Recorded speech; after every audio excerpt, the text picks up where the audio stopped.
Frank. Yes, Chris. Amanda. Yes, Chris. Chris. Hello. Trev. Yeah, what's up? Can I ask you guys a question? Yeah, you can ask us anything. Sure. If you guys could be any Greek god, which would it be?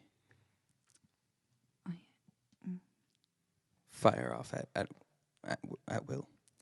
I don't remember most of the Greek gods. I think I'd be Artemis, the goddess of the hunt. Ooh, that's a good one. Thank you. Mm-hmm. Yeah. It's fierce. I ran with my first instinct. Mm-hmm. Apollo. It's classic Artemis move. I'll go with Apollo. Apollo. Okay. The god of boxing. That's right. That's right. I'm going to go with Hades. I feel like it'd be very interesting. Hades. Yeah. Plus, I would hope I would sound like James Woods. So. So dark of you. Yeah. How about you?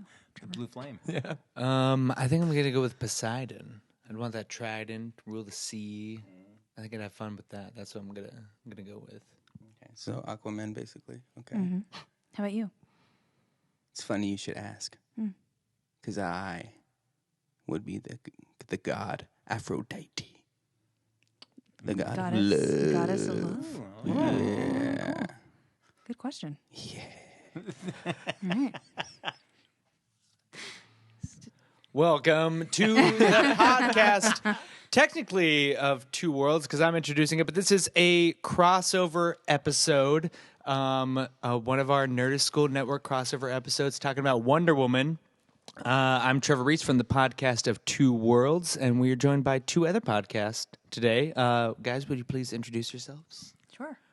I'm Frank from the Novice and Frank. I'm Amanda. I'm the novice of the Novice and Frank. And I'm Chris, without my co-host, Cameron, from the Timm Talk. He's off sick somewhere. Boo. I know. Boo. Shame, Cameron. Yeah.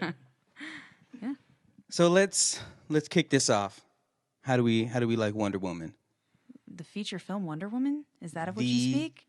Feature film length movie. The record-breaking DC film Wonder Woman? The very same. Yes. Oh, okay. I just wanted to be clear. Mhm. Of course. Yeah. I will say it's probably one of the best DC movies that I've seen, and it's a really fun film. Not a great film. I have my issues with some story points, but it was a fun film. I loved it. I had my heart shattered by some of the more recent DC films. And I went in trying to keep my bar low, and I thought that it was fantastic. And it was cool seeing it with a big sold-out house. I also don't think it was a perfect film, but I thought the director did a hell of a job, and I'm excited to talk about it. Yeah, I'd agree with all that. I think it had its flaws, but it was fun, and I was just happy to see a DCEU film where they fundamentally understood the main character and made that work. So Yeah, I was talking with a friend before the podcast and just saying, like, Gal Gadot as Wonder Woman is like on par with like Robert Downey Jr. as Tony Stark. Oh, she's amazing. She just so embodies the character that it's just infuriating that this was not the first DC movie. God, I know. I was also really skeptical of Gal Gadot. I'm going to be really honest with you. I Because think many people were too. Yeah, I think that there was only because she is so she doesn't look strong to me, and in Batman versus Superman, I still didn't see her reading as strong, and so I was a little nervous about it, and that was my mistake because I think that she played the hell out of the part. They also had some great nuances of humor, and I think that she played everything really well. The only time in this film that it bothered me and distracted me that she wasn't like super ripped was at the very end. Oh, P.S. Spoilers are going to abound. So if you haven't seen the movie, thank you for listening to this. Please come back. Yeah. Go see it while your money still counts towards the box office sales, and come back and listen. Thanks for coming back. The only time that distracted me is at the very end when she's holding up that tank. And she holds it for a while. Okay. And I felt like something about the scale made her look so slight, and I didn't see any like real sweet like bicep lines or. It's a lot of lines or lean anything like muscle mass. Yeah, but she looked like petite to me. So at the beginning, I thought that was going to be distracting, and especially I think when I saw all the other Amazons doing their fight sequences, like they looked the way that I was anticipating. Robin Wright. Can we talk about Robin Wright for a minute? Oh, Let's. Holy such shit. a badass. My God. It was like fucking amazing. She was amazing. It's crazy to think that was Buttercup Yes. from The Princess Bride. Yes. Wesley does not need to be in this movie whatsoever. Yeah. No, she's got it covered. Oh, but how did you guys feel about her being taken off the board so early? Were you expecting that? As soon as I recognized that she was wearing Wonder Woman's tiara, I was expecting it. And I guess it had to be there. What I was surprised by was that the Themyscira stuff was only in the beginling. Like in the trailers, you'd see the battles going on. I kind of figured that would be later on in the story. Maybe they find their way back. And the fact they didn't was interesting. I was kind of surprised by that. Well, because I always feel like the hook for Wonder Woman is that she is on Themyscira, but it's always the journey to man's world. And how she takes her message and brings it out to us. So I figured that she wouldn't be on Themyscira for long. And I figured you could kill somebody on Themyscira. So, Robin Wright getting killed. I never really thought, even if she had still been alive, that we would have seen her later in the film anyway. Yeah, that's fair. But the death meant something, like in the movie. Like you felt the impact of it all. And I think this being a DC movie, it's good to have something like that early on in the film. Are you suggesting there have been other major deaths in DC movies that felt completely trivial? I mean, I might be I might be implying such things, yes. But what did you guys think of Themyscira, Paradise Island? I want to go to there. It was really cool, and what a great way to start off the film. Like all of those stunts, and there was a lot of CG. I did hear someone make a comment on this, and it's like, wow, it was amazing. Now it's going to date itself because it was so CG heavy, and I don't disagree with that.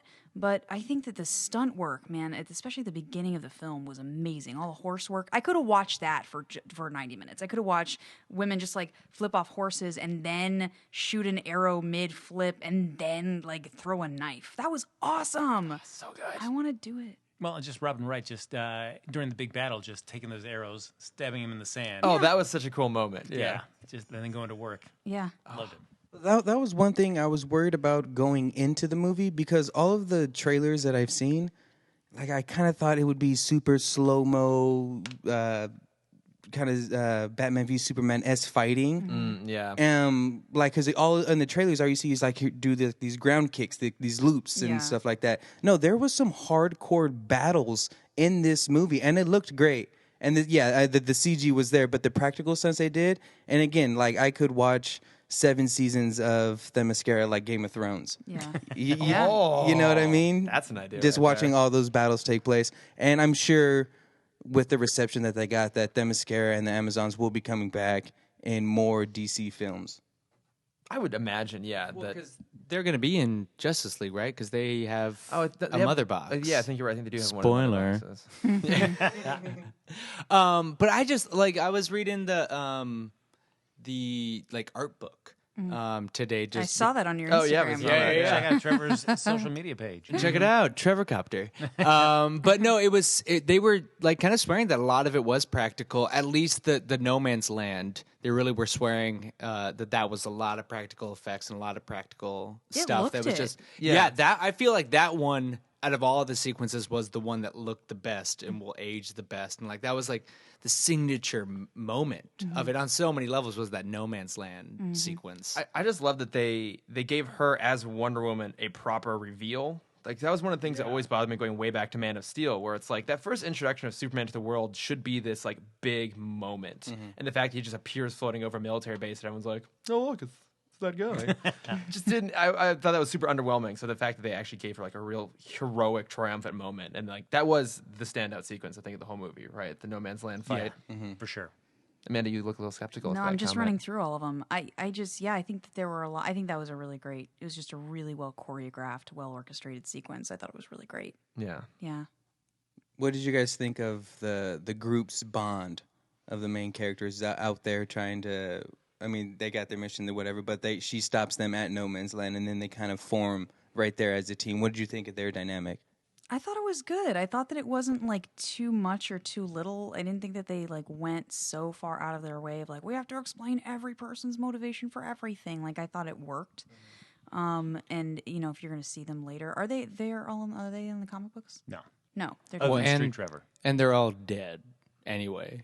Well, there's that. Well, because Oh, because right. it's 1918 and in the present it's 100 Right. years later. Yes. So it's like they're not. Yes. But yeah, those guys don't have any comic book what- counterparts, right? Is Sammy? Is he a Blackhawk? I thought I read that he was part of the Blackhawks. Oh, he could have been. Yeah, that's true. Yeah. Yeah, he may have been. But yeah, certainly. Yeah, I don't know about anybody else.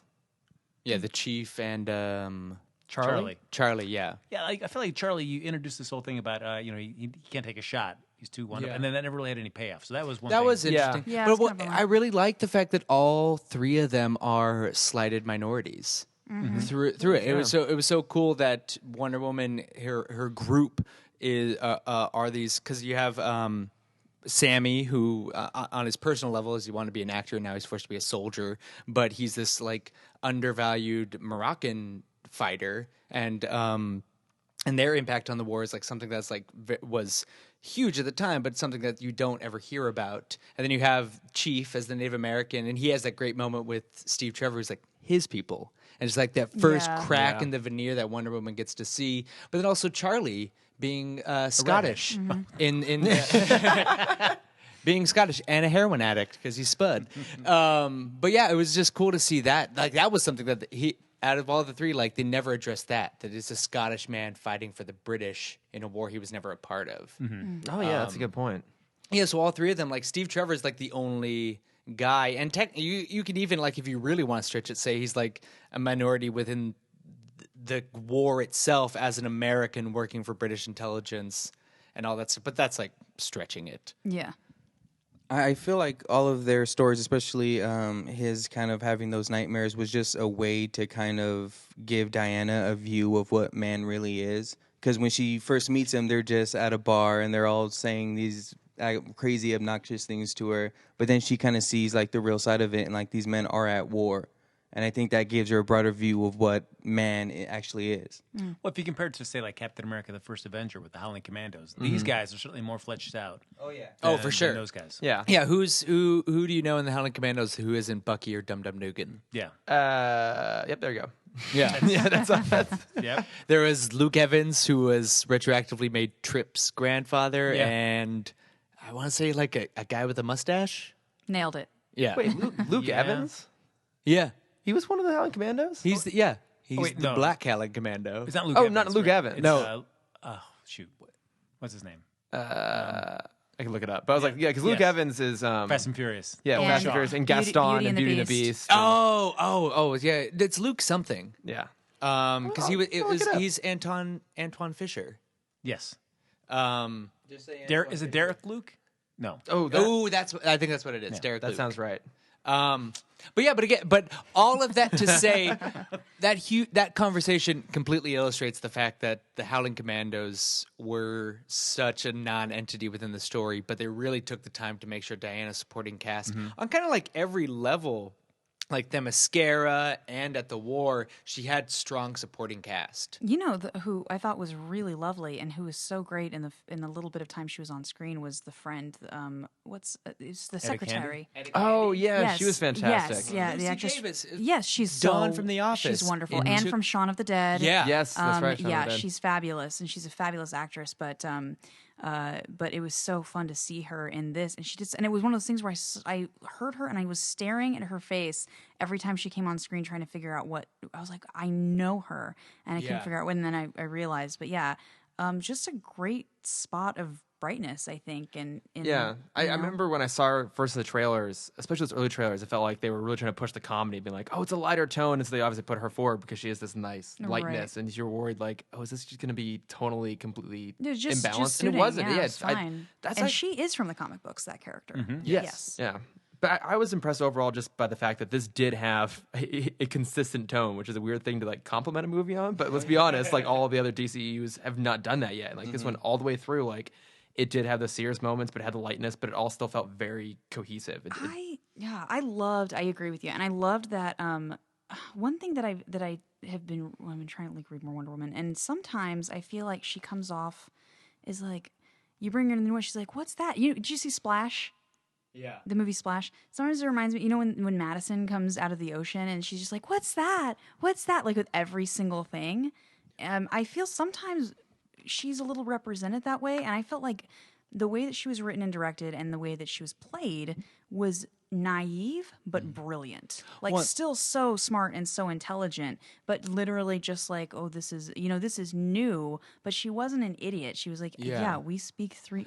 But also, like, the languages. other- like, I like that. I feel like the other way that she's represented when she's not presented as like a fleshed out character, more like an idea like this, like, ooh, I'm the new person, I'm learning man's world, is like so stoic that she's like bland. Yeah. And Yeah, I I feel can see like that. they really like strove away from that too. Like you understood why she held the beliefs that she did and why she carried herself with like the poise and grace that she did, that it never felt like hollow. It never felt like, well, this is just what Wonder Woman is, so we're just going to make her this. It felt earned. Human. Yeah, for sure. Well, and man, I thought it's interesting you brought up like splashing example. Didn't you guys see the video about like the trope in science fiction about Born Sexy yesterday?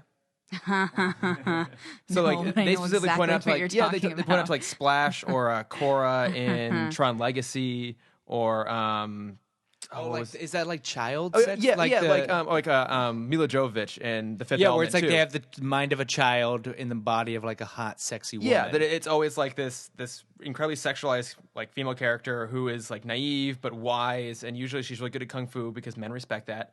And then she's paired off against just an average Joe, and she falls in love with him because she doesn't know any other men. And so it's like it's this whole It's the dream. it's like this whole ego-stroked like men who are afraid of women who are their equals. And so it's interesting you brought that up because I was going to ask the collective group, like specifically the love story. Did you feel that worked? Did you feel that it undermined her, or that there was elements of that? This Born Sexy Yesterday, or they did a good job of escaping that trope? I went in really nervous about it because I thought that they were going to make it all about him. And I didn't want him to be her whole reason for being and her reason for doing everything, that like the catalyst for every decision that she makes is like, because I love this man, which I think they have done with Wonder Woman before and can do. Like not in films, I'm saying like in books. Sometimes you're just like, oh, but he came in. It's a Little Mermaid to me, right? It's like, Yeah. well, I'm headstrong, but he changed my world. And I think that they part ways, you know, like Yeah. she's like, I got a job to do and you're swell, but like I have shit to do. And he's also like, I have things that I have to go do. And it doesn't mean that she doesn't care for him any less, but like her responsibility is she's had that since before she, you know what I mean, that driving force. And so I think it was actually handled really well. That's just me, but I went in, that was one of my biggest concerns going into this movie. So I think I was surprised by the way it was handled. And even if it was like, you could tell like he respected her as a woman, even if it was like rooted in like, clearly Steve Trevor like had the hots for her. Right. And Yeah. like they had like their sexual encounter, but it was all like he definitely was like continually like in awe of her. And I like that. Like especially like their final thing, their final moment. When he didn't like try and go for a kiss or anything like that. He's just like, I see what you're saying and I have to go do this. I have to go do my mission. But like I feel this way and I really just like that moment that it never it felt like the relationship of like Pacific Rim. Or like these, like it's becoming a little bit more of a trend to allow platonic respect to bleed in a little bit more into these relationships. Yeah. Because I even think at the end there, he sacrifices himself, and she gets pissed. But in a lot of ways, she inspires him. It's not like just I'm mad because the guy I love. Which I don't know if she actually ever really fell in love with him. I don't think so. Yeah, I think he was kind of more in love with her than she was with him. Which I guess that alone is a nice break on the tradition, the trope. But she was inspired by his sacrifice, the fact that he was still noble and actually cared about people. I think more than just like, oh, I'm pissed off. So I like that. Yeah, and I don't mind the love story element because you see that that is not uncommon in superhero films. You know what I mean? If it weren't and it was introduced, I would have been like, ugh, eye roll. But like because you do have, you have Vicky Vale, you have, you know what I mean, these different women that are introduced into, you have Lois Lane, right? You've got these partnerships and these romances. So I didn't mind there being a romance there. I just wanted it to be treated the same. I just wanted it to be treated fairly and not to be the only thing. Right, like you said, you didn't want her plot to fall around their relationship, and it didn't. And I like that she was always about the mission and wanting to be a warrior and do her duty. And I thought she never really strayed from that, even though there was all these new emotions and meeting new people and going on. Like she was still very brilliant during the entire movie. Yeah. Although at the end, where after everything happens, and she says, "Oh, I finally learned about love." I'm like, it's Steve Trevor. I mean, he says, "I love you," but it's like, I don't know if it necessarily was that. I mean, he also just sacrificed himself for the greater good. So for her to say that, I was like, I guess I was thinking more like the love is in like she saw the love after like the guys that were like, oh God, we're alive still. Do you know what I mean? I guess I was thinking more like the love of humanity. Like all of them still being in a like they had like their little group hug. Yeah. Yeah. You know, Yeah, and when- his sacrifice and all that. When But the German yeah. soldiers are hugging the. It's like, The you're not, it's allies. like you're not off the hook, dude. Like, yeah, you did some shit. Yeah. But yeah, I thought the line was a little trite. It felt Yeah. a little heavy. It was, to yeah. me. But I kind of read a little bit of both those things, like a little bit Steve specifically, and I think just the actual dialogue for the voiceover was kind of awkward. But I think you're right. I think the deeper meaning there was it was a general love like people have for each other than just that one dude. Because you did it. Yeah. That's terrible. But certainly, we were talking about Steve Trevor. I mean, the big linchpin when you talk about Wonder Woman's origin is when Steve Trevor. That dick scene. Yeah, that's right. When he comes down to Paradise Island. Yeah. And I love that intro, the way it's shot, where it's just so far off in the distance. You've been so excited about That- that, that scene shot- that since scene day is- one. yes. That really Yeah. sold you on the movie. I love the way that's all framed and put together. That is such a great sequence. Did it work for you when you saw it on the big screen? Yeah, Great. No, it was cool, and just his whole introduction into the mascara I thought was really well done. When I saw that Yeah. scene in the theater, I thought of you because I was like, well, I wonder if Frank is having that emotional reaction that I know that he had to the trailer when he saw. In fact, I left after that. I walked out of this. Oh, great. No, you're I done. don't I've seen everything I need to see. I'm sorry. done with this. I'm sorry we've ruined everything for you already. He dies at the end. What? No, no. It's okay. He's still Kirk. I have to admit, and I enjoy Chris Pine, but I think this is probably probably his favorite performance that I've seen him do. Yeah, yeah. because he didn't. He was basically playing Kirk without the William Shatner shadow and like the world that he had to embody. Because he was like very charismatic and fun and charming. He always like had that, but he like was removed from all the trappings of all the other performances he's had. That I felt like he was finally able to convey what he's capable of as a charming motherfucker. Yeah. He was super charming all the way through, but I mean, there was a softness to him as well. I think there's a bit of an edge to Kirk, because there has to be, and like a bit more arrogance. Where he's like, no, I'm just really committed to doing the job. Well, I think he was kind of like a broken man in a sense, Yeah, a just little because he's bit. been at war and he's a spy, and that's like such a damaging thing, especially in war, to Yeah. have to like see. I mean, imagine all the stuff he had to see and couldn't act on, and all the stuff he had to go through to even just get to the point where he can have a chance to steal that notebook. Yeah. And so, I think that's probably where the softness comes from. Is just like this war's broken everyone. That's the thing about World War I. Like, it's trumped by the moral stakes of World War II, because like us versus the Nazis. Like, it's just such a greater narrative for history. Yeah, it's like Right. pure That- good versus evil in that one. Yeah, and World War I was just a mess. It was all because of alliances and nationalism, and just it's because of everything was just like building and building and building, and all this resentment building and building and building.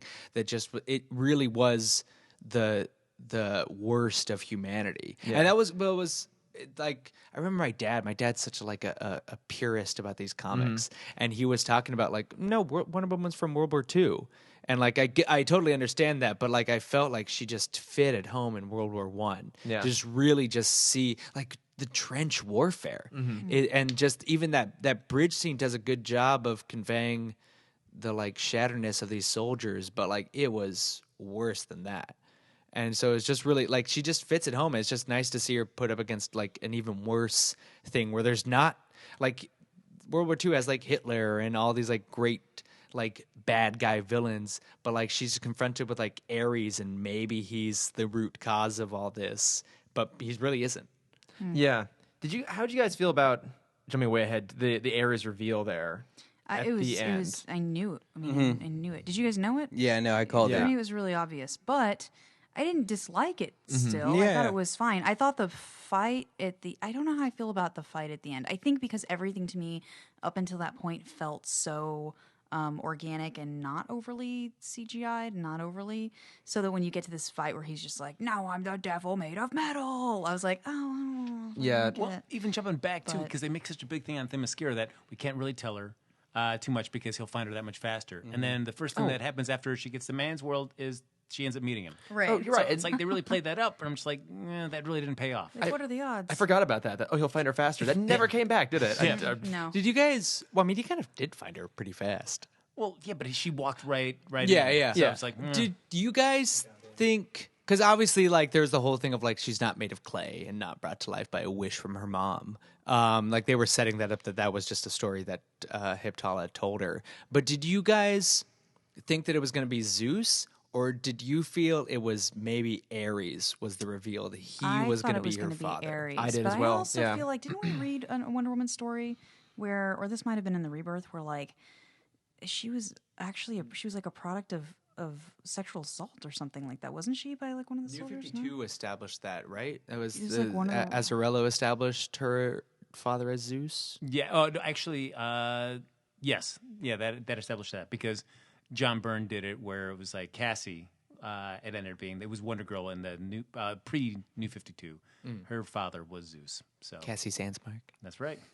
If you guys have seen the animated Wonder Woman movie, the direct-to-DVD one, I've not seen that. No. It came out a number of years ago. I vaguely recall that Ares was her dad in that one, but I couldn't say that 100%. Well, I It's think been that's a long part of time. the character's legacy now, is that she's got a million origin stories, which is sort of weird. I don't think that's a usual. I mean, you can speak to that probably better than I can, Frank. But like, I think usually it's like, all right, Superman was sent from Krypton and in a little capsule and was found and raised in the Midwest, and like that's his story. That's like I've never heard a different origin story. There might be details about like who sent him but that's pretty much the gist of it.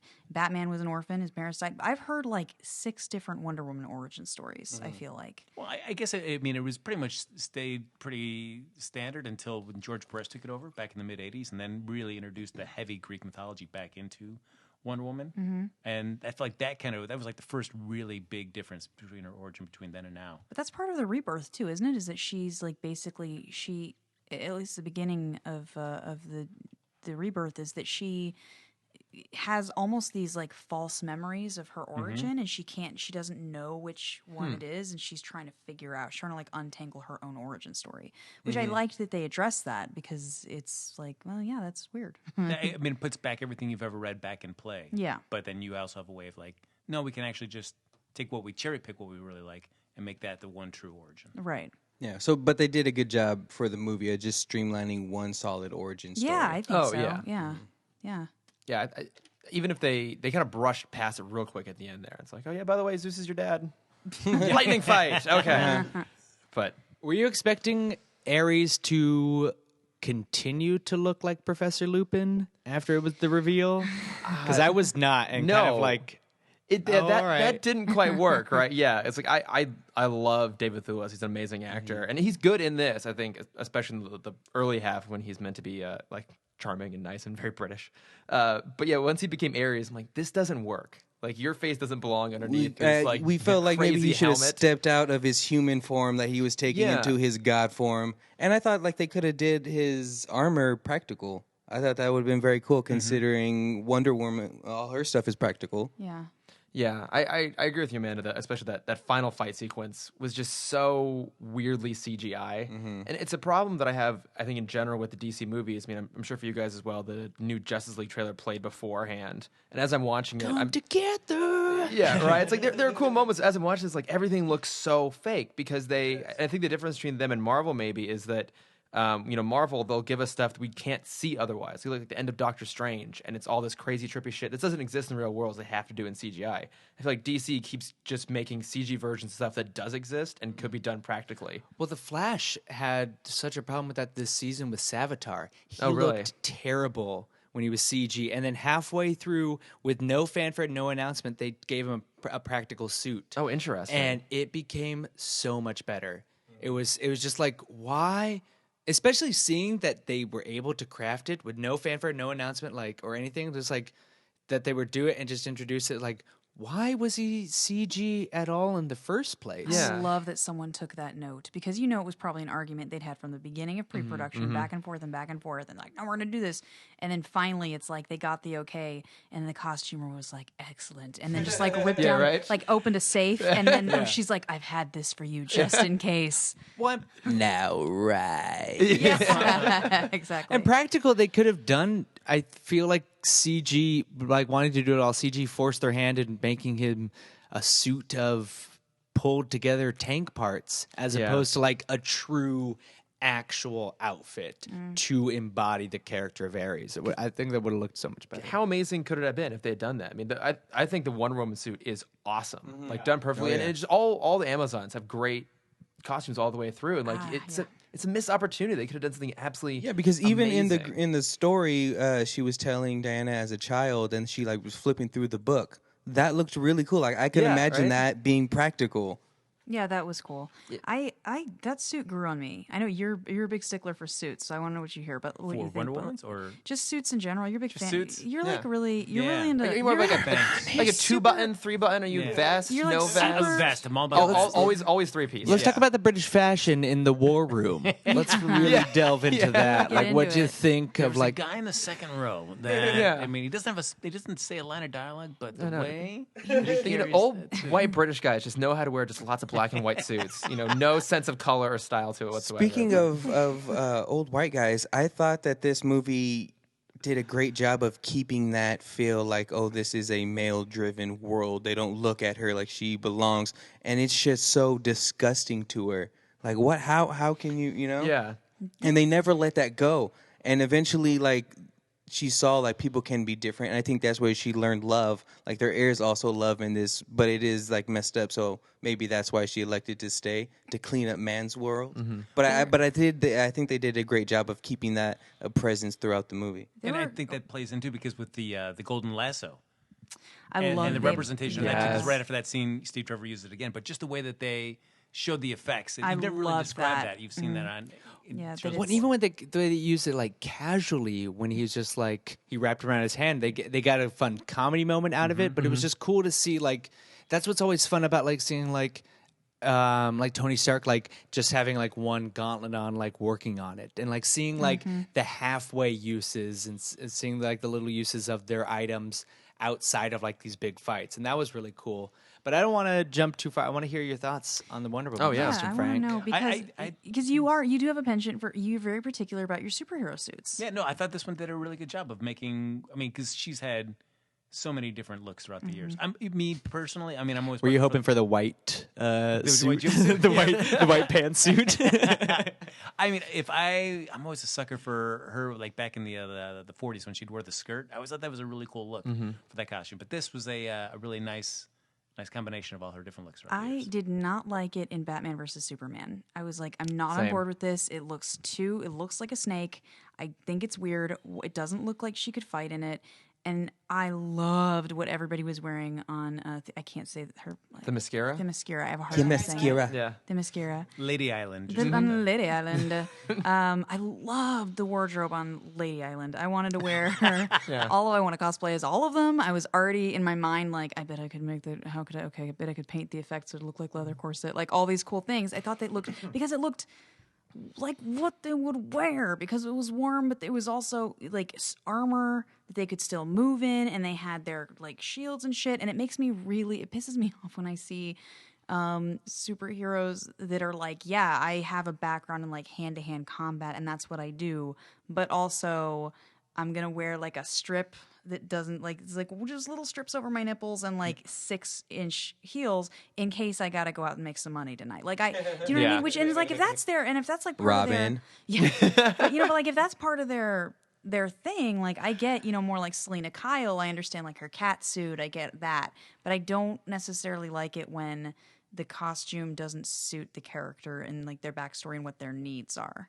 It kind of drives me crazy. But I liked it. But the suit grew on me in this one. I liked it. Yeah, and I thought that it was going to be how the tiara was going to be used. Would it look kind of like, fun and cheesy? I'm a like, princess. Yeah. like Pow-pow. Linda Carter did, Yeah. or this one I thought it was a good compromise for how that could actually kind of be a functional piece. Yeah, I'm glad they didn't go like really silly and have her take it off and throw it like Like a a boomerang? Wonder Woman ring or whatever. But yeah, I mean, you could see the influence of the comic even down to the way they did the gauntlets, right? That it has not only the gauntlets, but she has like the hand wraps on it too, like because she punches people in the face all the time. Like you need to like protect your hands. Like I agree with you. I didn't like the costume in Batman vs Superman. I'm not sure how much changed. This one seemed a love to little see bit it. more Just- colorful. It's just the movie was so good that it just Yeah. finally suited it. Well, Yeah, and I just wasn't looking for reasons to be angry. Yeah, well, and I think it helped, or it didn't help when they originally unveiled it. That just they always love to do like these very monochromatic reveals of the suits, and like especially with Wonder Woman, like you should emphasize that it is a little bit more colorful. I remember that first photo it's like all very sepia, if I recall. Yeah. And it just didn't show it off. It This looked time, like it was it made really out of looked good. metal. Yeah. Like metal. Like not anything that could move or breathe or anything like that. Well, because I feel like the Wonder Woman's costume, at least traditionally, has been so associated with it's America, it's red, white, and blue, and all that, and so Which is kind of weird. yeah. And I think certainly like with George Perez, they started coming up with reasons to explain why she has these American icons kind of incorporated into her costume. And then as it's gone on since then, they've got to do a good job of kind of getting away from like an American focus costume to just a really cool. Because her original, the one that you like, Frank. No, because that one has like the Star Spangled skirt with the stars, but then it also. Before the W, it was like the old Federal Eagle, right? Yes. That just went up. Yeah, so yeah, it's very interesting. Like I had forgotten about that evolution. I had forgotten that it wasn't always like the W, and that also just felt weird. Like she's just Diana. Why does she, like I was glad that she just didn't have W's all over her. Like, Yeah, because they never call her Wonder Woman. no one calls her Wonder Woman at all. Right. Or they don't. I don't even think they say like that's a Wonder Woman. Thank Thank God. God. I know, right? How it would have been so gosh. kludgy if they tried to make that. Yeah.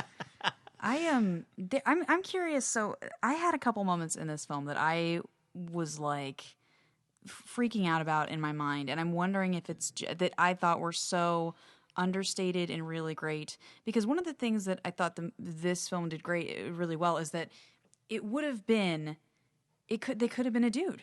And all the shit still would have been the same. Like it's not like they, for the most part, they had some different things and different moments of empathy that I think you wouldn't necessarily see in a male-driven film. But like, I thought that was really cool. It wasn't like this is a lady movie. Like it was very much like it kicked ass. There's a lot of action and all of these things.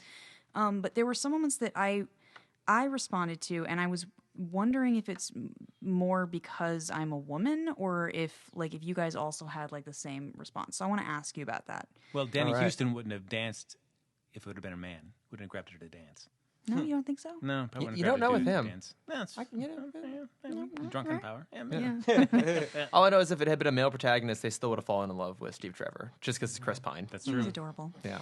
Well, I'm wondering. Okay, so one thing that was gave me like angry anxiety to watch is in the scene where it's the scene where she's in there with all of the officers and she tells off that colonel and they're all like yelling at her to stop, and it's like she starts talking, they immediately interrupt her. And then she keeps going, and they keep trying to interrupt her, and she keeps going. And I was like, let her fucking talk. Because you get talked over a lot. If you're a woman, you get interrupted a lot. And you kind of usually just go, and you just like wait until it's your time to talk.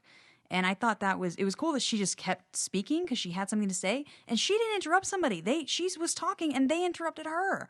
I'm like, let her finish her thought. And then afterwards, they go out, and he's still doing it. And that's when the whole like lasso of truth thing came. But I didn't feel like it was over the head. I didn't feel like it was like, let ladies talk, man. And I didn't feel like it was one of those moments, but I thought it was really well depicted. Did you guys take notice of that at all? Or was it not? Yeah, I mean, did it not hit a nerve with you? No, I liked that they addressed that sort of bullshit. I like that, as one could say, that nevertheless she persisted. And that, I mean, yeah, they were all trying to talk over her. No one wanted to hear her. They were all like shocked, like, oh my God, she's like in like the Lord's chambers, whatever, what's going on here? And that she just didn't give a shit. And she just kept going. Well, I think Chris Pine did a good job of depicting Steve Trevor as like evolving beyond that. Cause like, yeah, it felt like that moment, like he is still like talking over and everything, but it felt like he's just so used to the rules. And it's just showing like him, like ceding his power more and more to her, but it's still at the beginning of it, so it hasn't necessarily hit for him yet. Well, I thought that scene was weird too, in the sense where he needs to really talk to this general or whatever in that room. So rather than just like going, can I speak to you outside? I have something really important to tell you. So to get him outside so they can actually have a discussion, like I don't know what he was expecting. Like he was going to have this big conversation with him in this whole room while they're trying to negotiate an armistice. Like that seems like just Steve, ask him, come outside. I need to talk to you for a second. I don't know why that didn't happen. Well, we reached the armistice. Let's talk about the reason the armistice might not work. Ares, but also Dr. Poison. What do you guys think of that? I mean, it was also, that's like something that's low key too, because as much as Ares definitely is the villain of the film, it for the most part it is sort of like a woman on woman thing, because Dr. Poison is like the woman behind the man with Ludovic or Yeah, Ludovic. Danny Houston. Yes. We don't look this guy. But like I like that too, that we got like a female on female thing and not just like female like hammering down the like take down the patriarchy with like her arc and like the visuals. Like it's really like, and she has like an empathetic moment with her. She doesn't kill her main villain. And I don't think I like too that I think that it was nice because it was subtle and it wasn't, like you said, it wasn't hit over the head, because there's a lot of women on women aggression anyway. We don't need it in a movie, like it's already there. So I like that she was a villain, but that and I like that things weren't explained. They weren't like, oh, you have these burns on your face that you cover with a mask because of this and that. It's like, we don't need to know. The mask's creepy. Yeah. It's sufficient. But I like that they were never direct. They weren't fighting each other. Mm-hmm. Do you know what I mean? Yeah. They were indirectly, but it wasn't an open hostility. Like, she's like, no, Ares is my villain, is my nemesis, not this person. At the end, she very well could have destroyed her, but it wasn't. I think that if they had made it direct, it would have kind of perpetuated that running theme of women versus women aggression. Everybody loves a cat fight, man. I'm tired of it. I'm so tired of it. Like, and in this movie, even though there were women that, you'd see them fight, it wasn't like that. Mm-hmm. At no moment did it feel like cat fighty or stereotypical to me. It was just like people fighting people. Well, and that's sort of the double-edged sword, is because eventually you'd want to see that, because all superhero things are men versus men and like this battle of dominance, that you'd want to see like the female version of that, but it's going to have to climb over the ladder, like you said, like with this catfighty mentality and this women-on-women violence thing, and perpetuating that. It's going to be cool to see that evolve beyond like a patriarchal like man's point of view of like women on women, like they're fighting for these reasons, they're fighting over man or something like that, and see like genuine true like hatred for the person for who they are, the way you see it with men versus men. I think that's really hard to write, and I'm actually fine seeing I don't need everything to be like girl power, like let's all like be on a team and take down men. That's not it. But I like seeing a strong female protagonist fighting a male antagonist. I think that, and I guess I used to do jiu-jitsu, so I used to spar, but they would always try to pair. There were like two other women in this class of 30, and they would always try to pair me with the other women. And I'd roll with them too, because we were closer to the same size, but I'm like, I'm probably not going to get attacked by a woman. Like, can I fight with the guys, please? And I would roll usually with guys because there were more of them in class, and you want to roll with as many different people as you can to kind of build up your, your technique and everything. I know you're laughing at me. Shut up, Frank. No, but it's just like when you say roll, I'm just thinking of like Vin Diesel would say roll. Like we're family. Yeah, that's how we roll. But honestly, so for me, it's like that frustration of being like yeah, I'll fight with her again, but I know every defense that she has. I know exactly how she fights. Like, can I fight this guy because he's way bigger and it'll be harder? Like it'll be more of a challenge, or he's just different. And if there were, a dozen women in class, and I would have wanted to fight each of them too. But I feel like there's Did you eventually break their bones so much that they couldn't come back to class, so you could only fight the men? Yeah. I crushed all the other women in this class. I did, and I'm, it was the feminist thing to do. No, awful. No, so like, but I think that there's a tendency to want to do that, to want to align, like, because I think the thought process, and I understand it, is like, well, let's empower women and have strong female characters and like have them fight each other and have that be like a normal, fine thing. And I understand that thought process and I agree with it. I think we're really far away from that.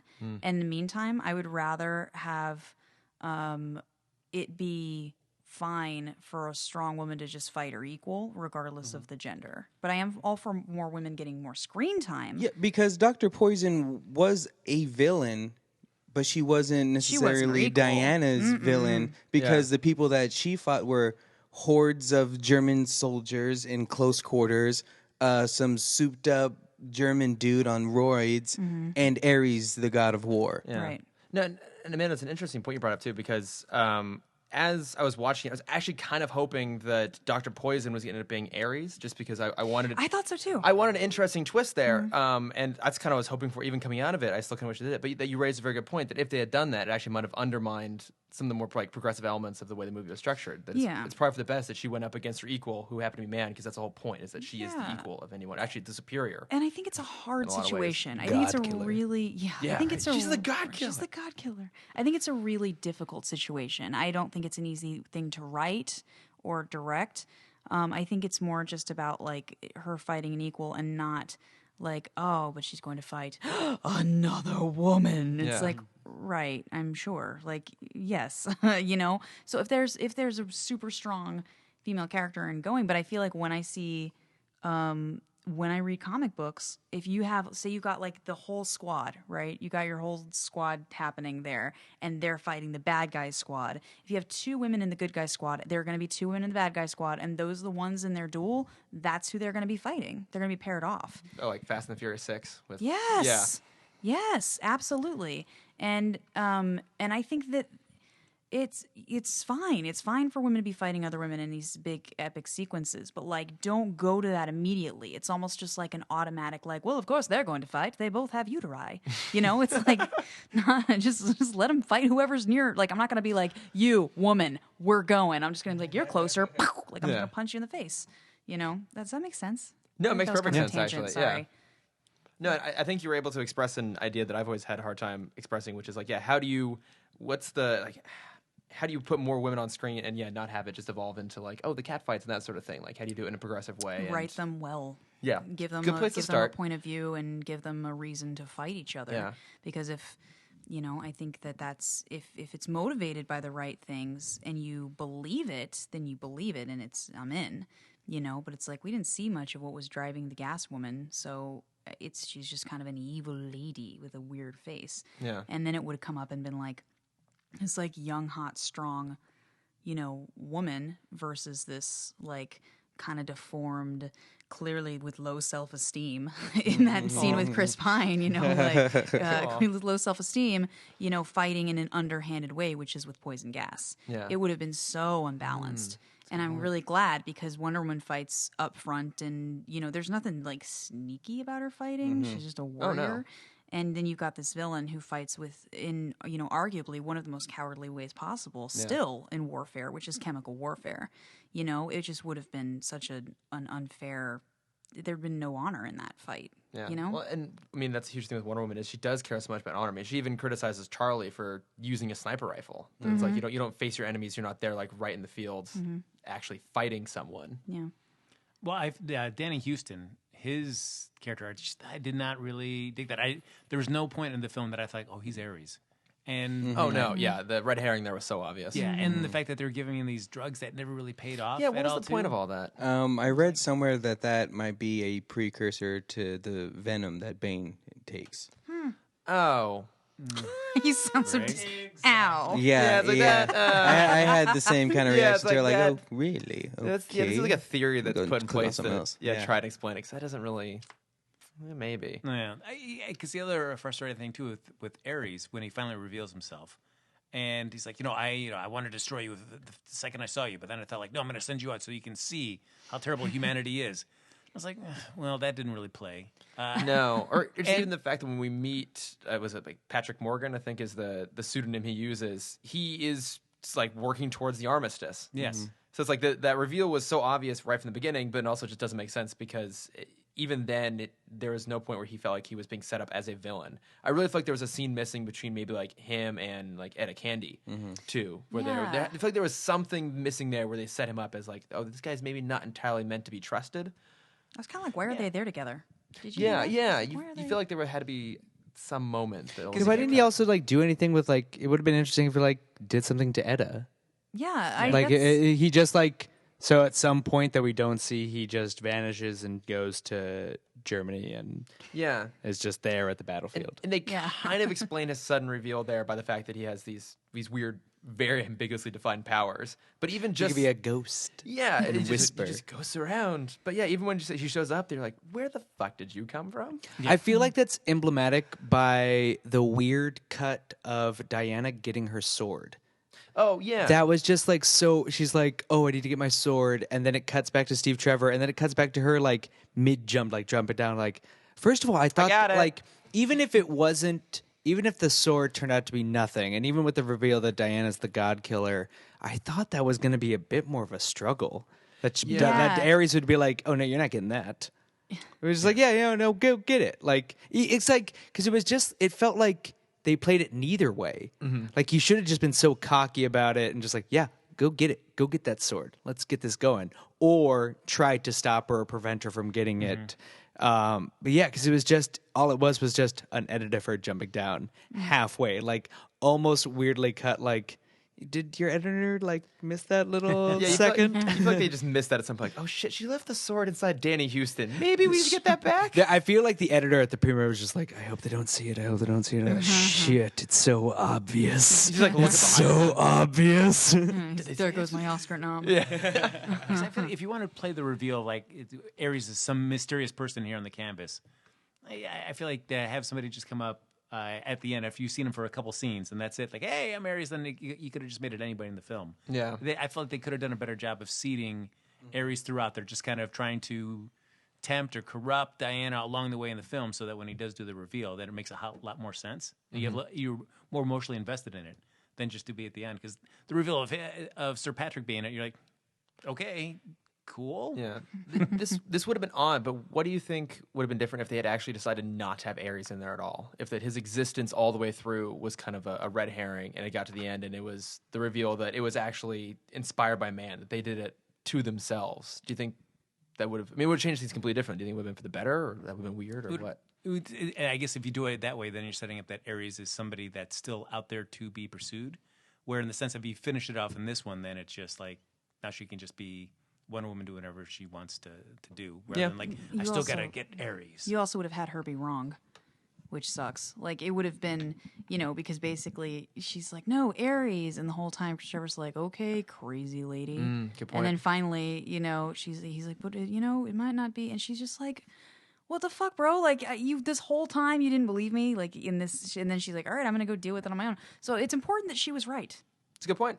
Yeah. I think just because, and I think too that we as an audience, I was like, maybe she's wrong. Maybe it's there is no, maybe it's like the greater, it's like part of a story where it's like the story of Ares, and it's like, like the Bible, like parables and stuff. You know what I mean? Well, that scene with her after she kills him, and then Steve Trevor comes up and talks to her up there in the watchtower. That was good. Yeah, and just the frustration that Chris Pine is having, they're just like, I don't know what this is going on. Yeah, which is really good. And that I liked that they took that moment of quiet after she kills. She's like, well, my work here is done. And then she's like, but no, why? Why? I know she was expecting like him to die and everybody like, well, we put this down. Yeah, exactly. Yeah. Hey. Which sucks. It was just such a bummer, but it was I thought it was well played. It could have been interesting though if they had played it like it was Ares who influenced them, and all of a sudden everyone's like, "Whoa, what? And then Ares just like, "Nah, fuck it, I'm just fucking with you." Well, because they played it too a little bit in that scene too. Like after he gets destroyed, and they cut to the German soldiers, Everybody's and they're like, like, "Aw, pal." "Whoa, what happened to us?" Dude, we just watched Fear the Walking Dead last night, and they had soldiers in that show committed such more horrendous atrocities on camera than we ever saw the German soldiers do in this film. And they got even more of a pass on that. That's Oh my God, that's it was insane. just like all of a sudden, just like, now we're all cool because this one guy vouched for everyone, and now it's cool. And it was just like that put into perspective how these men hugging each other was all right. But also, like World War I's where the Joyeux Noël story comes from, the Yes. Christmas soccer game. Yeah. That's right. And so it's sort of. I think because it's still so new, like the idea of this modern warfare is still so new to people that maybe it's excusable, but it was sort of weird and felt like It felt weird. It felt It like did. Diana was even more right. Like you're totally right with like she should have been right that Ares was a threat and was a real thing, but it would have almost been comical had she been entirely right. Yeah, it would have been like That is like, oh, so it was Ares. Oh, so World War I was caused by the god of war, Ares? Yeah. All right, We cool. all lived happily ever after. Now, granted, I would have been tempted to believe that that was a possibility that they would do that going into this movie after watching Man of Steel, Batman vs. Superman, and Suicide Squad. Fair I point. would have believed it. I did too. I was fully expecting it, and I was just like, "How are they gonna describe? Like, how are we gonna ever see a thing again in the present?" It's like, "Oh, we killed War, but then he was resurrected." Like, I don't know how. I was so worried they were gonna do that, and then have to Were you guys justify it. bummed that we didn't get a proper Ben Affleck like face and just got a note? Nope. Nah, I was totally fine without I it. did not miss him. No, because I actually had a moment when I was watching it, and we're on Themyscira for a while in the beginning, good 20, 30 minutes. And I had a moment like, oh my God, like essentially there have only been female major characters at this point. Like, the two guys who deliver the note, and that's like kind of it. But I'm like, wait, that's awesome. Like, I feel like if they had, it probably would have been the end, but even if they had like some sort of weird, like clunky, like Bruce Wayne cameo, I just would have been distracting. I like that it was like, it's just Wonder Woman. Yeah, no, the letter was enough. We don't need him. But this movie made me not want the DC universe to get rebooted. Like I watching all the movies prior, I'm like, you know what, they could start over again, and I'd be okay with it. Yeah. I wouldn't want that to happen now after seeing this Wonder Woman. Well, I feel like it's interesting too with this. Like, if you just think about it, the DC cinematic universe, like Superman, Wonder Woman is the Superman of the DC cinematic universe, which is really interesting. Kind of reframing it. She's the first hero that ever appears in that kind of chronology for them. Yeah. Well, what's been interesting is the trend so far this summer, and it's going to be interesting to see how much it carries on. But it's these superhero movies like nailing the mark outside of the tentpole. It's all these non-tentpole superhero movies really hitting the mark. Like Logan's obviously not the huge movie, and Guardians isn't the like cornerstone of the Marvel universe. And so it's really cool to see, and just encouraging because we're in our 17th year of this, more or less, since like the first X-Men movie. We've just been on this continual upward trend of just these movies. We're inundated. Yeah, and just to finally see them branching out and spreading their wings, and to see those succeed also in the wake of just like the ones that have really sucked, really sucking, to just it's really just encouraging to see that we're starting to see like an actual translation of what it means to read a comic book and see a story onto screen, and not just like the X-Men movie or the original like Tobey Maguire Spider-Man movies, where they're just like, those weren't comic book movies. That was a good Spider-Man movie. Those are good X-Men movies, but like they weren't comic book X-Men or comic book Spider-Man. He doesn't have organic web shooters. No. Get it right. Well, okay, and I'm actually more excited about like what happens with Phase 4 with Marvel when they're out of like leading up towards Thanos and the Infinity War. Yeah. When they can just do more of these, you could do like a Thor Ragnarok, where it's just maybe one hero, maybe two, kind of paired off, and just having an adventure that doesn't lead into some bigger, huge thing further down the road. Or even like Spider-Man now doesn't have to save the world and everyone. Like, God, that was such a. It was worse than like this whole thing with Wonder Woman. Like with that, like just like now he has to like save New York City from a bomb and everything. And like this, and to tie that back to Wonder Woman, like it felt like the stakes never felt comical. Even when it became Wonder Woman versus Ares, the Greek god of war, it felt personal and it felt right, and it felt like a proper escalation, even if the image of it and the CG didn't necessarily like fit with it, and it did become comical in that sense, or like weird to look at in that sense. It never felt like it felt out of place for what they had been building in the story.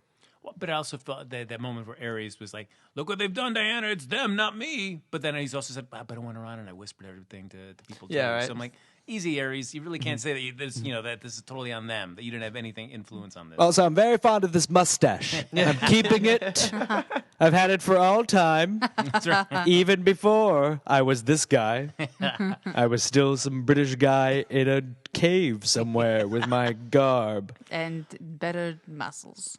Better muscles. Yeah. I had wished that final fight scene though had been as entertaining as the one in No Man's Land, just because it just became like, I'm going to throw another thing at you and you're going to block it, and then I'm going to throw more stuff at you and you'll block it even more, and then I'll throw it again and you'll block it. And I'm like, can't we just do something that doesn't revolve on you just constantly blocking stuff? And then having that weird CGI kind of fueled, raged run through those soldiers, which just seems so weird to me. Yeah. There were a lot of points that it felt a little overly CGI. Like the points when I didn't like it as much was often where it's frankly felt kind of Zack Snydery. Like there were sometimes just like the overuse of Slow-mo. the slow-mo, and it just I hate her theme, you guys. I fucking hate her theme okay. I so was much. going to ask about that actually, because I generally am not the biggest fan of it, but I thought that it did work when she actually busted into the room and started fighting people. Like in that one context, it kind of worked for me. I think that first of all, I despised it so much. I understand why they used it, and I understand why they used the slow mo. Both things for me in this movie were tolerable. If it had gone up 5%, I would have been like, nope. Because everybody, you know, Batman versus Superman, I got so tired of people being like, well, wasn't it awesome though when Wonder Woman came out? And I'm like, no, it wasn't awesome for me because it's like she literally like walked out and just like stood, and it's like, and I'm like, what are we even doing? What is this even? Well, that's why you have the score- solo movie before you have her Well, make Right. an appearance in a group movie. Right. Yeah, But the score, I feel this is my personal thing. I feel like the score is so like it doesn't suit the tone of the rest of the film. That just her personal score. I Yeah. thought the rest of the No. scoring through the film was fine. But I think hers is so just like random notes. Like it's like this weird What I else? don't- I just Would have wasn't- just been cool to even see like what would that sound being like in a 1918 thing? Yeah, that would've been interesting. something. Yeah. Like, cause that could be like her sting, like those notes. But it's just Yeah. like, this is what it sounds like in fucking Zack Snyder's 2016. Like, Yeah. that's what it sounds like in this present. But it would have been cool to see it recontextualized in the sense that it's 100 years before. It felt out of place to me. It felt so jarring that it took me out of the moment because it felt so modern. Again, kind of the way the CGI did. It felt so modern against this beautiful backdrop and all the. I just saw the sets and I thought the art direction was beautiful. Oh, it was. In this film, and for me, that just took me out of it. Like I'm like waiting, and I'm like, shut up! Like stop. That's fair. Yeah, no, I would agree with that actually. Like I like it, but you're right. Like in that context, it does feel out of place, and it was those moments where I felt like when it didn't feel like Patty Jenkins' movie that bothered me. And I think the score is an example of that, or just the use of slow mo and like some of the CGI stuff. And But I also get it because you got to make your producers happy, and you got to make it tie in with the rest of the thing. And so I understood why it was there. I just kind of I understood to a degree. upset that that's what it is. Yeah, but I think Because Marvel does that. Marvel does that too. Like stuff connects and it fits. They have a cohesive tone that is beyond any one singular director's idea. I would agree with that, but I think Marvel's done a better job of letting movies feel a little bit personal to their directors. Yeah, and that was my problem with this was that, and I mean, very much the same criticism can be thrown at David Ayer too, and clearly he had his hands tied. I think, weirdly enough, I think more maybe than Patty Jenkins, or maybe just that movie was significantly more expensive, and so there was more interference. But yeah, I just wanted it to be her movie. And I'm hoping because I like to go back to Guardians. James, like you can tell Guardians 1 is less James Gunn's movie, especially now that we've seen Guardians 2. So I agree with you, and I'm curious, especially given the success of this movie and the clear vision of it, it's going to be exciting going into part 2 to see Patty Jenkins have more control and have more of her vision allowed. I mean, I assume. Who think knows if it'll pay off? She probably had, because she was originally slotted to direct Thor 2. Yeah. And she got through about 3 months of pre-production and then was just like, you know what? Like, I can't make the project that you want me to make. And I think they parted, from what I've read, it's like very respectful part. It's just like, this isn't going to work. But she basically said, she's like, I couldn't with the script that they wanted me to use and the directions that I was given, I could not make the film that I felt was the one that was going to be the most true to the characters and to the artistic vision that I had. She's like, and if I had done it, she's like, it was really hard to walk away from. Oh, But yeah, if of I had course. done it, she's like, I would have just been one more failure female director trying to do a superhero movie. Yeah. You know, and I mean, you still like, God, when this movie was coming out, I remember reading like, let's hope it's not another Elektra. Let's hope it's not another Catwoman. Like, we're still being compared to that shit. Like, get over it. There have been so many other garbage superhero movies directed by men. Yeah, I was Like, worried it was gonna be Batman vs Superman. yeah, exactly. So was I. So was I. You know, but it's like she directed Monster. Shut up. Like, Yeah. let her. She'll find her. You know, she knows character and she knows story. But I mean, I think that, and Thor 2 ended up being a big old piece of shit. And the director was like, yeah, it was not great. Like, it's not a great thing. So I think for her, it's probably a smart move. But I bet you going into this one, she was like, this is the exact amount of control that I'm going to need to do this movie right. Yeah. You know, and she's probably, I would imagine, pretty upfront with it because you don't want to go through that again, you know? No, well, I mean, there seemed to be a big thing made after Batman versus Superman, Batman v Superman. Colon Dawn of Justice. About Jeff Johns kind of getting more involved in that. And Yeah. just curious to see how much of that he had impact on this film and then seeing what it goes forward. Is this where he kind of starts seeing his influence and the people that he's kind of gathered around them to kind of see what they can do with the DC films? Yeah. Doubtful. Think so? Yeah. No. I mean, if you still have Justice League, and Justice League has given no indications that it is any less than what Zack Snyder's already given us. Yeah. I feel like if that's if we get Justice League and it's a step back to Batman v Superman, then it's Then more on Zack Snyder. Well, yeah, and that'll be good to for DC to finally have like this. Wonder Woman's good just because now they have a qualifier. Now they have something. This is what the quality is. This is what the fans respond to. This is it. And if Zack Snyder, if Justice League fails to perform at the same level, and it should perform bigger than Batman vs Superman, and it should be performing at like Avengers levels. That's the expectation. It's their Justice League. So for it to be a step back would be nothing but good news for the vision of what Wonder Woman brought to the table. I feel like the only ones you'll see Also, what's the next DC movie after Justice League? is an Aquaman. Is it? I don't know. I think it is. Justin Lin, And the The only Flash. director who has stayed with his project. Yeah, literally the only one. I mean, on this topic, do you guys feel any differently about Justice League having seen Wonder Woman? No, I no. No, it's just too. It's too much. It's too Yeah. much. You It's put a too many lot. people in there. Yeah. At least you got to give it from Marvel. There's always. I'm excited to see Wonder Woman in it. Yeah, it's same. Like I at least have one thing I now can look forward to. And Well, yeah. Aquaman too. I think Aquaman. I think yeah. Yeah, and more excited than going into the coolness of her in Batman v Superman, which is more novelty. Now it's like it's earned. Like I feel like Steve Trevor. Like I love her as from a respectful point of view, Yeah. and not just like, oh, it's Gal Gadot and it's Wonder Woman and she's strong and like she embodies what I know about the character, but like this movie like shows like it earns that, and it's just I'm excited, but also like we haven't seen it already feels overpacked. Justice League feels overpacked, Yeah, it and they have just given us 5 of the Justice League members. There's at least Superman, who we've seen nothing, and as far as we know, is dead. Spoilers. But lest we forget, and something I was reminded of over this weekend is it's Unite the 7, and that's 6 people.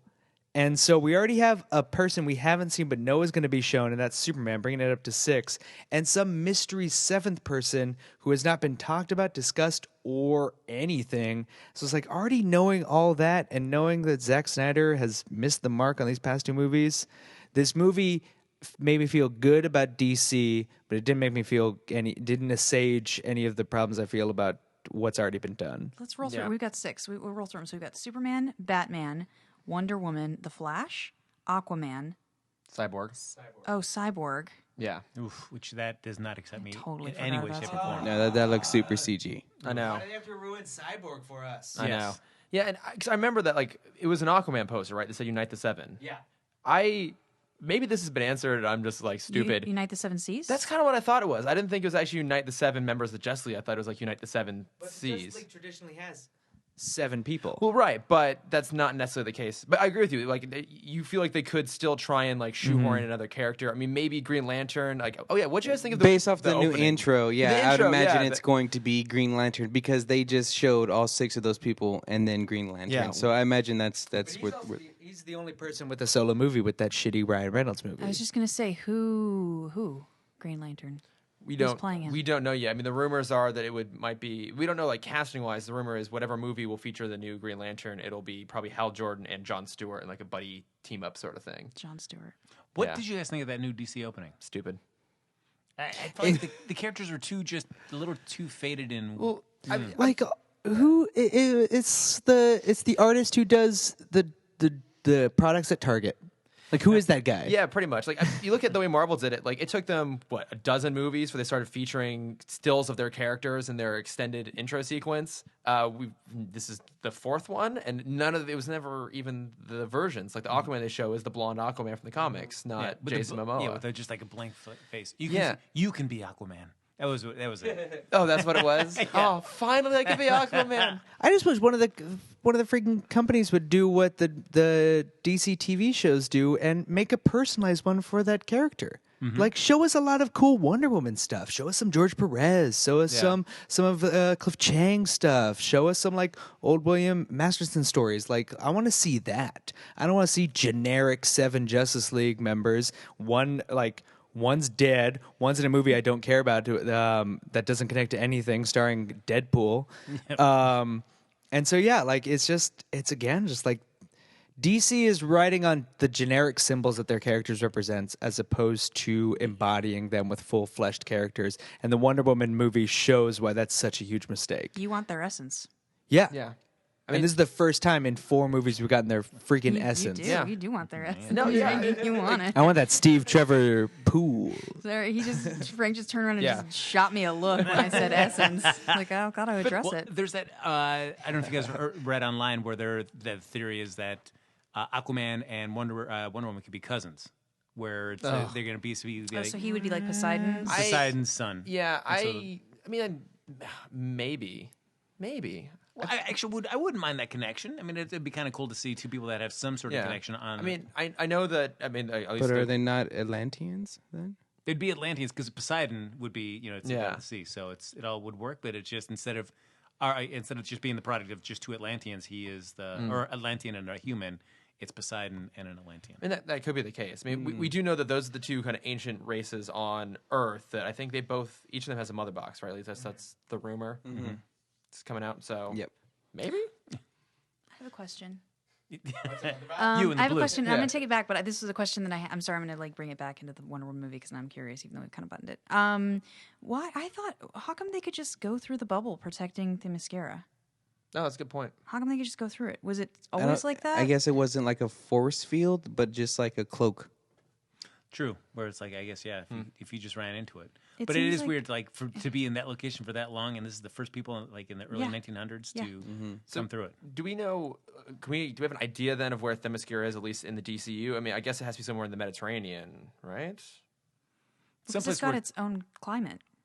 It's got its own climate control. The Bermuda Triangle. Well, right, but I mean, so Trevor was in. It's got to be far.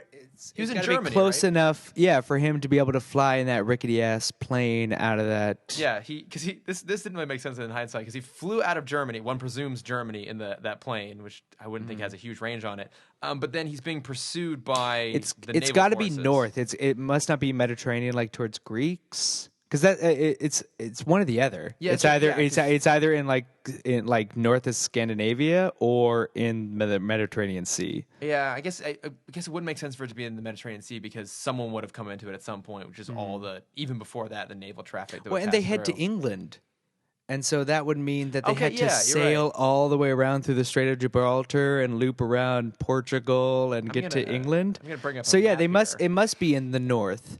It must be in the Atlantic somewhere.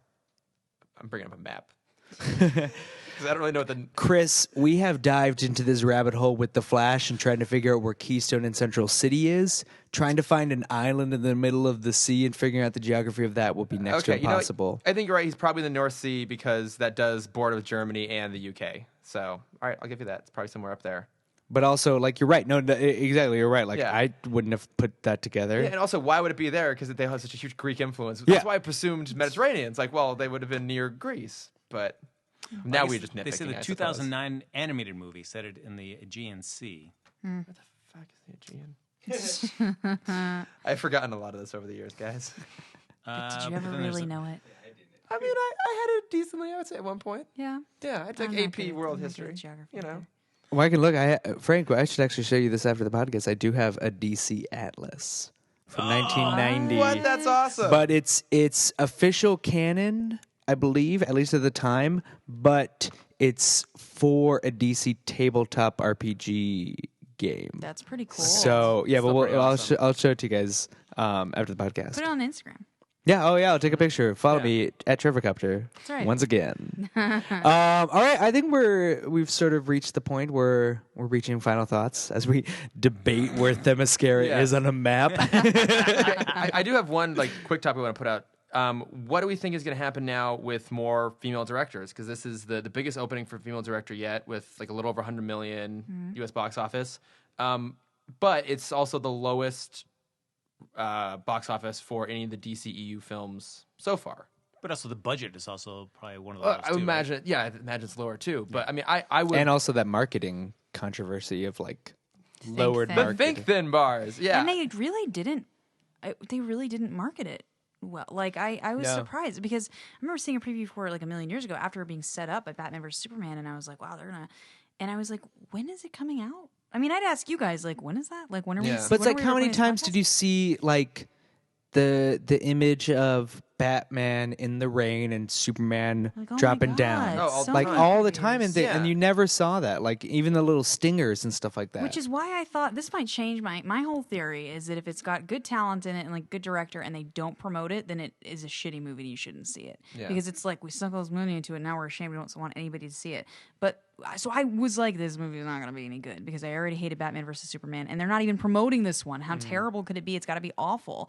And it was kicked those movies' asses. So I'm a woman corrected. If anything, I feel it'll just force Warner Brothers' hand.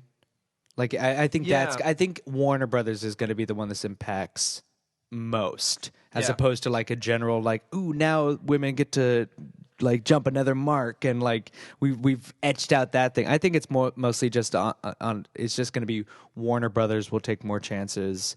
And they'll be the company, and hopefully you have success. But I hope so, because obviously, I mean, all the reporting around this movie now is that it is historic, and that is incredible. And I mean, in general, I'd say people are very much on board with the fact that it's a woman director, and it's been awesome, and that's just fucking fantastic. It's finally happening.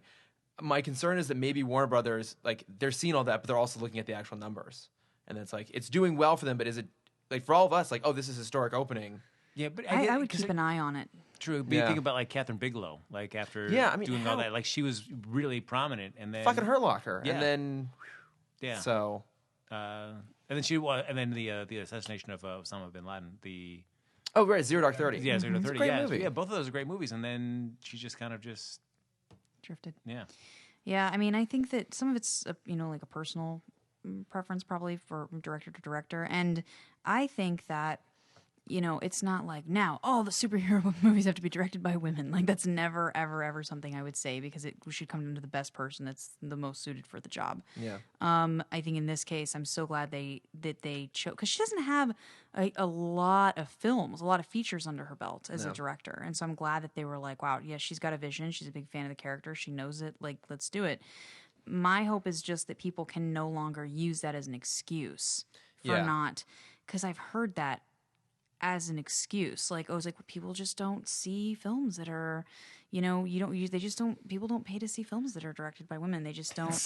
They just can't, and it's I know, true. it's And just so stupid. But if you and think like a Fast and Furious film, if somebody told you the next director of that is going to be a woman, I don't think that would turn people off. it would be really interesting. I think it'd be really great. That would be actually a huge improvement. Yeah, and I think that and you can't, and I think it's hard to. You also have to manage your expectations. Just because you swap somebody's gender doesn't make them a better director. Doesn't make them a better this and that. Right. But it will give them the perspective potentially on the character that somebody else wouldn't necessarily have. I mean, it would if a white guy directed Get Out. Are you fucking kidding me? Oh my God, It'd be, can you even imagine? You can't even imagine it because it would be because it's ridiculous. Because the thought is ridiculous. Woody Allen would have done good. Oh, don't! I can't look at your face right now. get out, Get out! get out. Yeah, because you're right. Patty Jenkins only had Monster pretty much before that. and she had done some smaller things, but she took a year off from directing and writing to have a baby, and then did Monster. Yeah. She took a year off and just squeeze out a kid, and then was like, well, now I've created life. I should probably also just make this amazing. I love the way you describe the process of motherhood. Just squeeze Just it. squeeze out that kid, Yeah. man. You gotta just squeeze it right out there. But I hope you're right, though. I hope what changes now is that studios will take more. It's stupid to call it a risk, but they will give women the opportunity they've done with men. Because she had one small movie and they gave her a huge budget. I mean, name the number of times it's happened for male directors. I mean, just even this year alone. So that's going to happen with Spider-Man because he did Cop Car. Now he's doing John Watts. Thor Ragnarok too. I mean, that's Taika Waititi. Who was Trank, who did Fantastic Four. Oh yeah, Josh Trank. Train wreck, and he had one movie under his huge belt. Train wreck. I mean, like Jurassic World with like Colin Colin Trevorrow. Trevorrow, yeah. Like it's a constant thing that's always happening. Like that's a new norm. If someone comes along with this kind of cool small indie feature that has a lot of personality and shows a lot of talent, throw them a huge franchise. The same thing happened here. It just took like what, a decade and a half. She'd been doing it forever, and she was an Oscar, and it swept. Charlize Theron won. She won that film won like all the Golden Globes. It was Oscar nominated. Charlize Theron swept all the awards that season, and she wrote and directed and produced it. It's amazing, all herself. So it's like clearly like more than capable. But I think that it's more just like have a real fucking valid excuse if you're gonna do it. Like, I'm tired of. I'd gone into pitch a pilot a couple different networks, and I was told, we've already got a show with a woman leading it. So we love, we think it's really funny and it's really good, and but just not for us at this time. And it's like, when has it? And also it's like, that project might just not have been for them. Like, that's fine. You know what I mean? I'm not touting this was going to be like the world's best anything, but like, are you kidding me at this point? Like, when would that happen? Like, when that's just not an excuse. I feel that men hear usually when they go into meetings like that, when they go in to direct a film. Well, white men. Yes, true story. Yeah, absolutely. We already have a black show. We've already got the black show on this network. It's like, do you guys watch Master of None? Yeah, it's like that whole he gets the email and it's like we can't have two, and he's like, whoa, what? Like, it's kind of that thing, right? Yeah. So I think that it's more just like that people are given the opportunities that they deserve, and that hopefully it's like, if you're gonna use that as an excuse, just have the fucking cojones to say like, nah, we're sexist. Like, just do it. Like, don't be like, well, people don't really go out and see, because my theater was full. My theater was packed of everyone. There were groups of dudes. There were people with kids that were in costumes. There were, women. There were dates. Like, it was like the older people. Like, it was the craziest demographic that I've seen in a movie, I feel like, in a long time. Well, you mentioned Monster. Like, what's funny about this summer is this is basically the summer that Monster kicks ass. Because we have, in comic book movies, because Patty Jenkins directed Wonder Woman, and you have Atomic Blonde coming out with Charlize Theron. Yeah. And holy shit, does she look like she's just going to be a badass. Like, that's going to be Charlize Theron's, like, Jason Bourne movie. Yeah. It's her Jane Wick.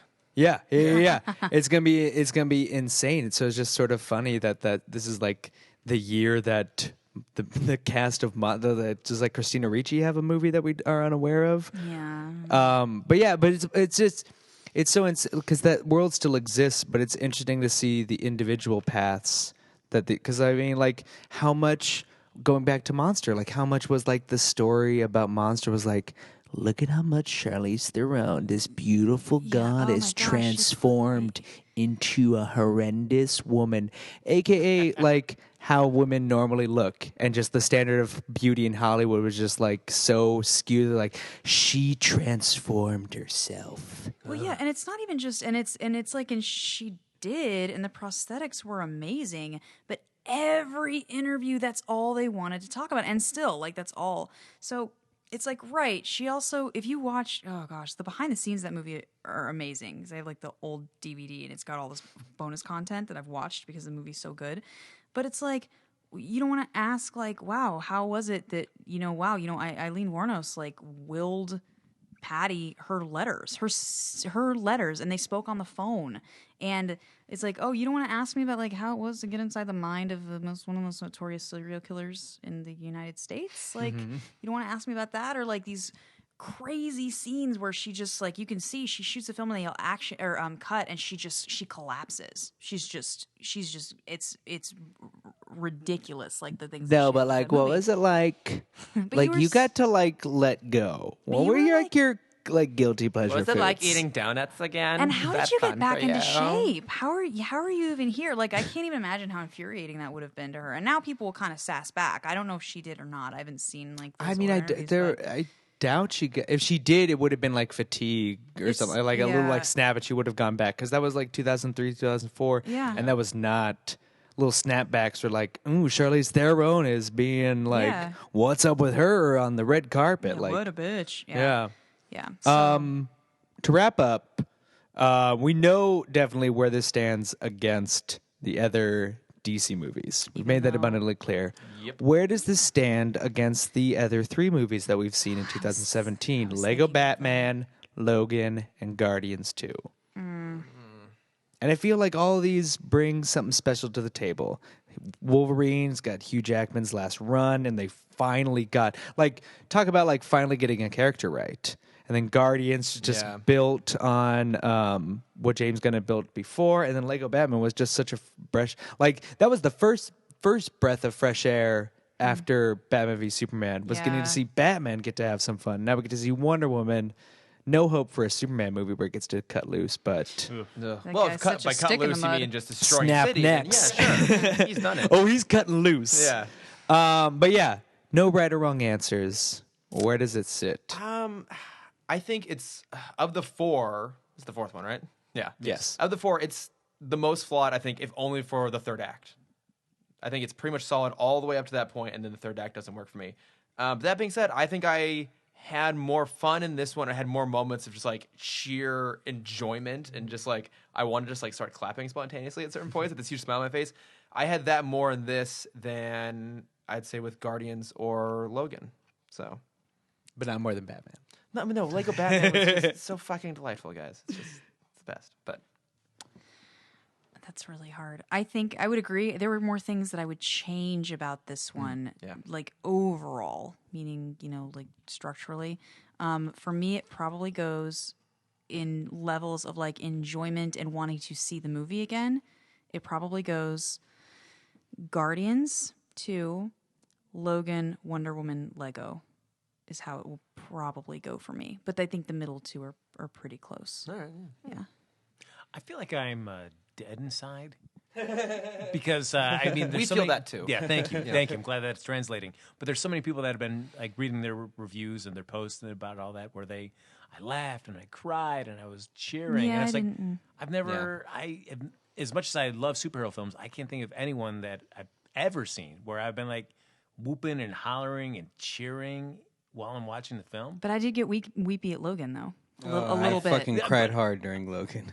But yeah, I mean, I feel like I guess But also, like that, you cried just because the story was presented in a way that you're just like, it wasn't Yes. like the external thing of like, this is Wolverine realized That's on why the it's big screen. That's why it's so hard to pit them against each other for me, Yeah. because it's like weirdly enough, they're four vastly different films. Isn't that weird? They're just, I love it. It's really great, but for me, like Logan was a Western, Lego Movie was a kids animated film.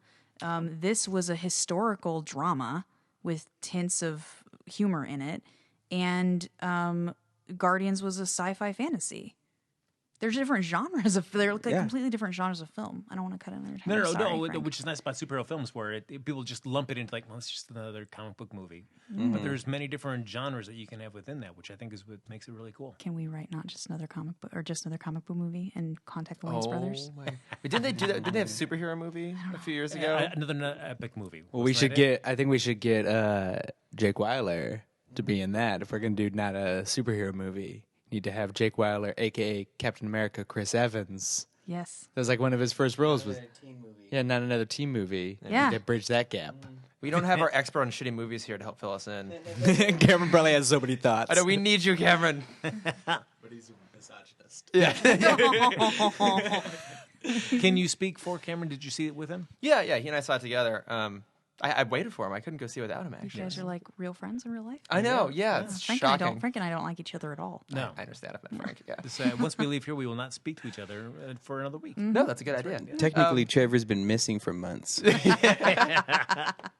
He's just a mop with googly eyes and glasses. There we go. I'd say, Cameron, I'm speaking for you on this one. I'm sure he would put Lego Batman at the top. I think then it would be Logan.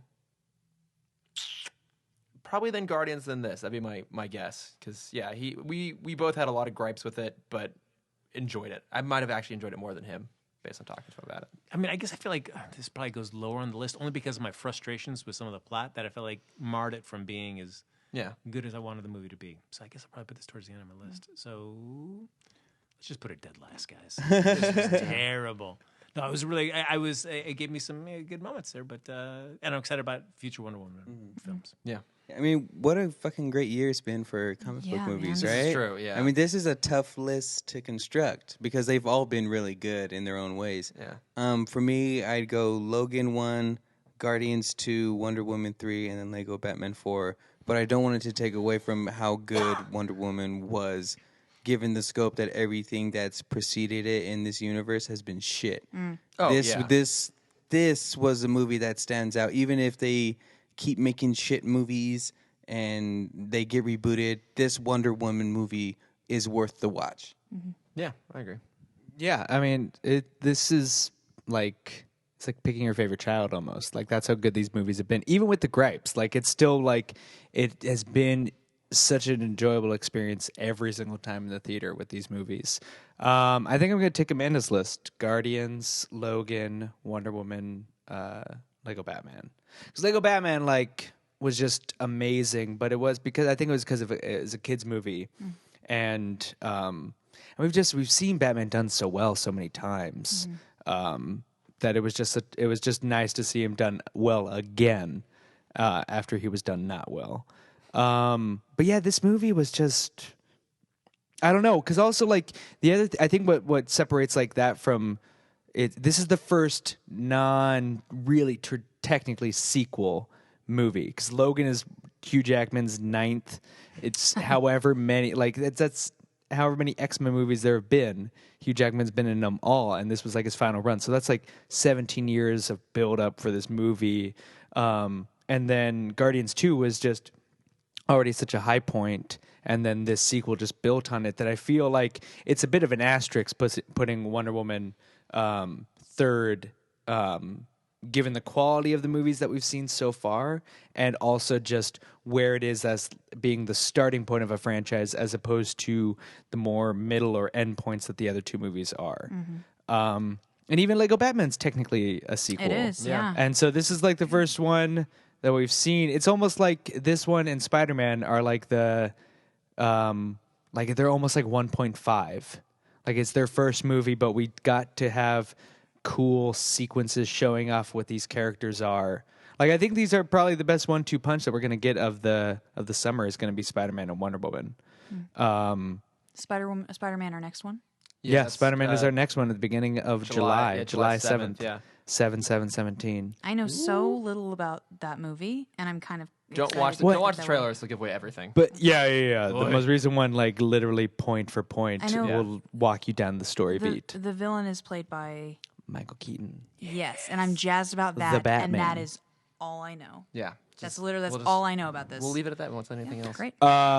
And yeah, it's just like I feel like Spider-Man also is going to be the first actual superhero movie we've gotten, because you're right, like these have all fallen into much different genres than the traditional superhero. So it'll be interesting. Like Spider-Man's gonna be like our first just true blue like kid just trying to do what's right, but he's got like responsibilities and he's trying to date ladies. And Man, they have kind of said that it's kind of emulating a John Hughes film. So. Yeah. Well, that's a fun direction to take it if if they do that. yeah, and Spider-Man finally looks like John Romita drew him. I am so on board. Like I'll say this right. I'll say this right now. I am going to be so upset if Spider-Man does not reach the top of my list. I am expecting, hoping so much that Spider-Man is already going to supplant all 4 movies we've already seen so far. Wow, fighting words. wow. I love him so much. And they finally, it's like Logan, they finally seem to have gotten him right. After so many, just as long a period of time as Hugh Jackman was Wolverine, we've had Spider-Man done to varying degrees of success, but never done right. But as much as I'm excited about that, I have zero interest in seeing a Venom movie or a Silver Sable. Black Cat movie. Jesus, Sony, didn't you learn your lesson last time? Nope. No. So yeah, no, I don't care about any of the ancillary characters. Yeah, no. No. Yeah, and only it just keeps Spider-Man associated with the Marvel Universe. Don't bring him back into those terrible films and say, yep, we're going to be with these guys now. No, don't do it. Don't do it. Or at least don't bring Tom Holland in with you. Yes, give another Spider-Man. Yeah, recast. Bring Make back him like Andrew- Bond. Spider-Man is our new Bond. Recast him every 7 years or so. Yeah, that is not. I'm not excited about those prospects. No. All right, well, we've done a good job of prepping our next movie, Spider-Man Homecoming. So that's going to be beginning of July. It comes out the 7/7/17, so we'll be doing that in about a month. Yeah, underarm webs, guys, get excited. Oh, I already am. Oh, so much finally done right. Yes. But yeah, so I'm Trevor Reese from the podcast of Two Worlds. And I am Chris Fimbres from the podcast of Two Worlds. I'm Frank from the Novice and Frank. I'm Amanda from the Novice and Frank. And I'm Chris from Timm Talk. No Cameron here. Boo. But I'm Cameron. Timm Talk. Mop with glasses, what are you doing in here? And so normally, Chris and I, since we've taken the lead on Wonder Woman, we end our podcast by in unison saying the executive producer of Green Arrow's name, Speedweed. We're not going to do that because this isn't a Berlanti joint. This is a Gal Gadot. And so we decided we're going to say Wonder Woman, all of 5 of us in unison. Thought that'd be a good idea to celebrate it. All right. And so, everybody, thank you for listening. Also, shout out to the Nerdist School Network. Yes.